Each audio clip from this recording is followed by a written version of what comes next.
适合纪凌尘的赛道其实是喜剧吧。纪凌尘扮演无间道的警察，本来大家配合得很好，结果纪凌尘闪亮登场，突然给自己配音，咚咚咚咚咚。镜头扫到朱子骁，还是熟悉的无语表情，又在整死动静，一天天出不完的洋相，要不是手上没有鸡爪，早挠他了。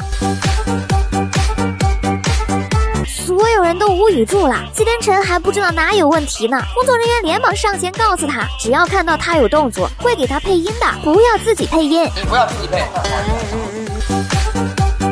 演无间道小弟的三人组都紧张的不行，镜头一转，纪凌尘激动的搓搓手，又在独自亢奋。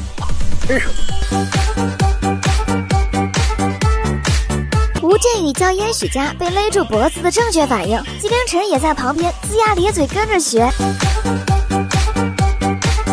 作为群演突然想加戏，在旁边跟何洛洛说自己的建议。哎呀，其实我们应该过去补一枪。我这边建议你还是不要建议了，正式表演的时候一股二劲，走路还一瘸一拐的，有种上炕都费劲的好笑。宁静看完都笑了。哎，配音的也挺有趣，那个二劲儿还真不好拿呢。张睿在吴镇宇面前演倪永孝，一直进入不到角色里，反复被喊卡。吴镇宇直接手把手教他，效果依旧不理想。后来吴镇宇被他气走了。纪凌尘在后面问郑和惠子：“你说要是我演倪永孝，看来你不也会有一个俩类型？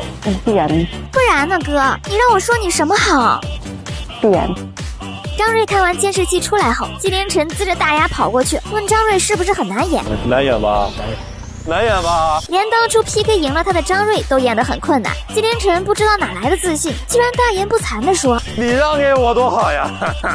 当着别人的面幸灾乐祸，有种不顾别人死活的开朗。之前觉得他装二愣子，现在感觉他好像不是装的。